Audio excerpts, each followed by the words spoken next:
Hey everybody, so episode 10 of Teen Wolf Season 4 just aired yesterday. It was a pre-VMA showing. We got to see it a whole 24 hours early, and it was amazing. I am here with my best friend Katie. I'm up in Ohio right now. I did tell y'all we were going to be cosplaying in both the vlogs, but we got tattoos today and we just did not feel like doing our makeup, so we decided to wear our matching Kira jackets together for y'all. But next week we will have our whole pack together for a vlog next Monday night. We might be able to get them all in on the vlog. We will try really hard. So now we are going to talk about the episode. This is going to be very different from how it is usually for me, but it will be fun. The episode starts off on a lacrosse field. We see Brett again, another one of his pack members, just a young quirky girl. He looks like he's like a big brother figure to her. Actually be the big brother. Yeah, it's really Makes cute. There's nothing romantic about them, I don't think. But basically, a bunch of hunters turned assassins are going after them, and Kira saves their asses. It's a really cool thing to see. It's raining. Great setting. Let's talk about where everybody is in this episode, because that is very important. Scott, Kira, Brett, Satomi's pack, whom Kira has found, Derek and Brayden all crash Chris Argent's home and seek shelter with him. I think it's more Chris Sargent's warehouse. It's where he's staying at the moment, whatever. Yeah. Because I don't think he's in the apartment anymore that he had with Allison, because that would be just so depressing. That would be kind of depressing. Yeah. So more entertaining the most. When we see them in Chris's place, we flash to a whole Chris scene where he's knocking out a bunch of hunters and stuff, and he finds this like gold wolfsbane. I've never haven't heard of gold wolfsbane, but they did mention probably that special stuff. They did. They mentioned the gold wolfsbane a couple episodes back when Graham,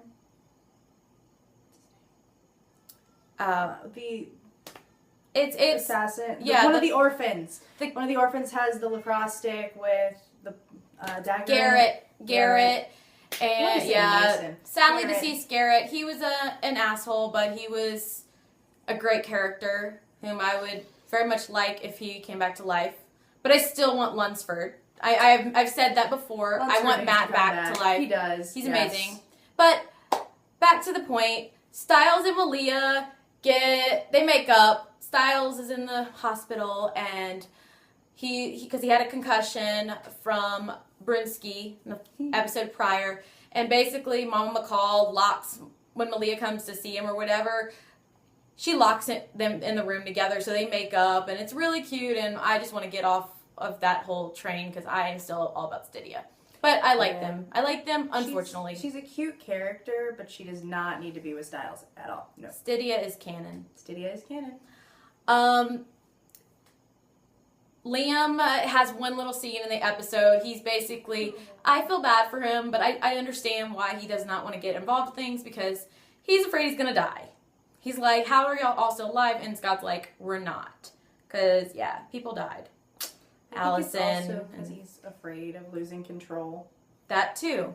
Because he does have a horrible temper. But he knows he's not at that point where he is as selfless as Scott's pack is. Because the pack has been through so much that they have become pretty selfless. They want to help everybody. Yeah. And that is the core belief of the pack, to protect people.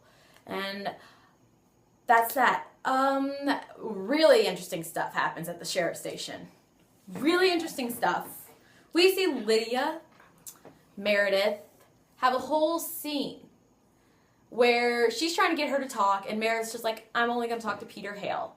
Sheriff Stilinski and Deputy Parrish go along with it all, and Peter comes. He brings out his claws and like mind links with Meredith, and we see this whole scene. We find out Meredith and Peter know each other.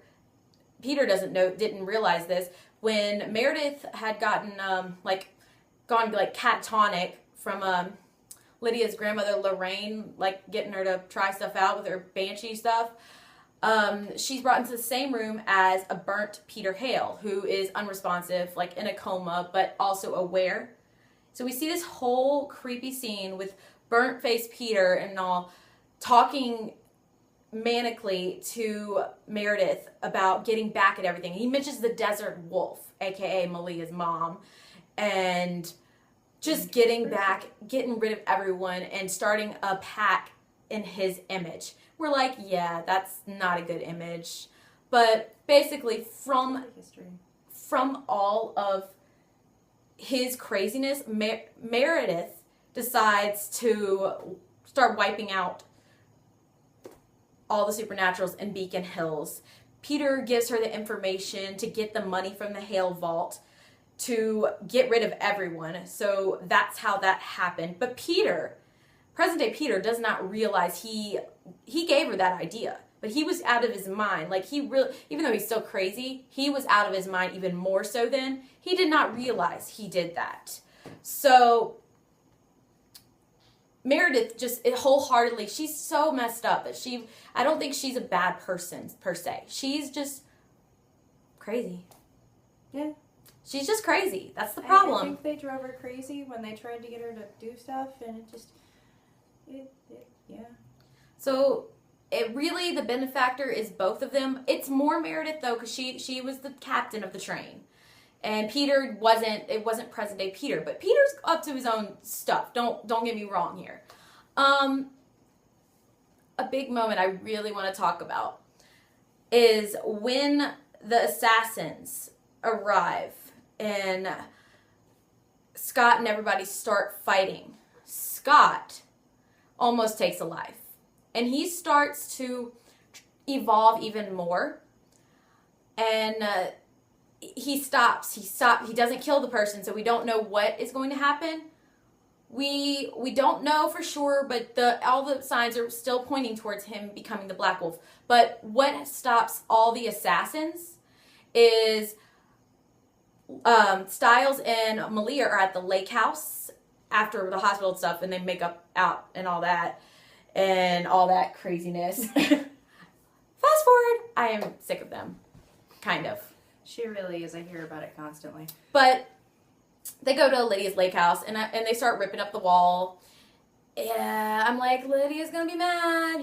They can't sell it. That's gonna be some reconstruction there because they're trying to sell this place. But anyways, Martin's gonna be mad.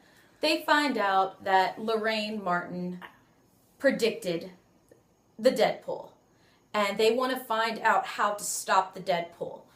Well, it was kind of hazy the way they were explaining this, but when Lydia spilled the wine on the floor, there was something, it wasn't actually wine apparently.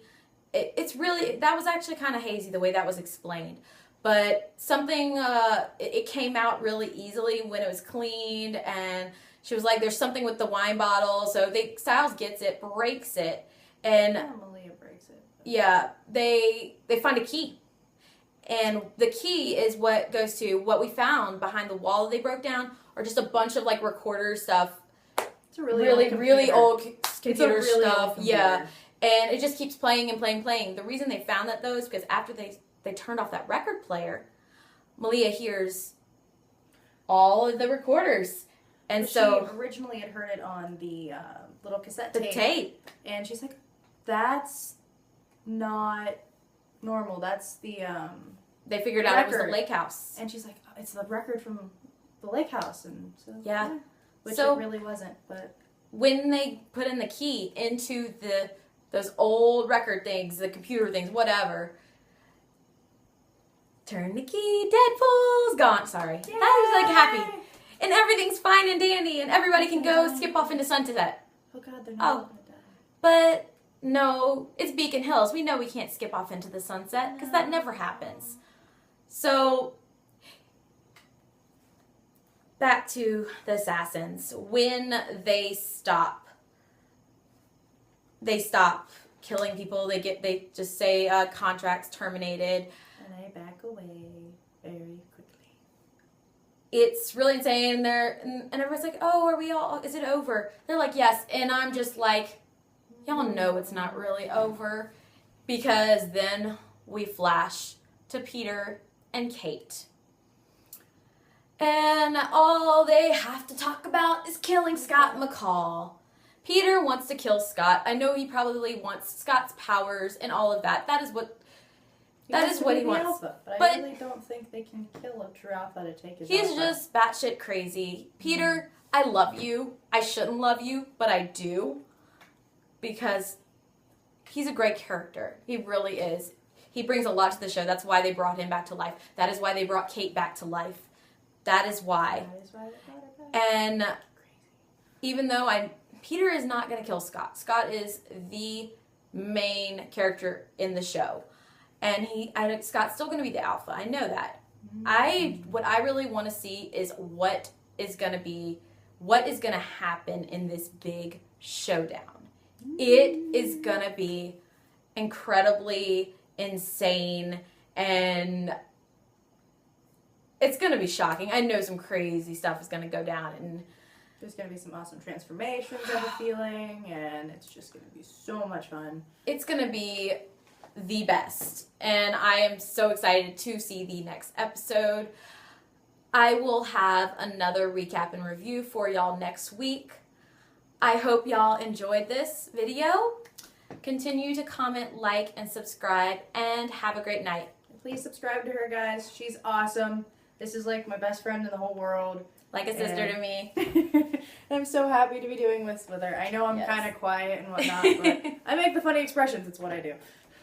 But I'm going to try really hard to get a lot of our pack into the recap and review next week while we are in Atlanta for Dragon Con.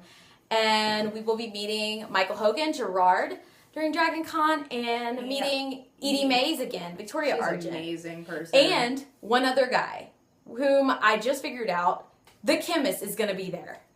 Y'all know the chemist. I can't remember the actor's name, but I just figured it out, so that's exciting. I will see y'all next week. Have a great night, guys. Have fun, Bye. guys.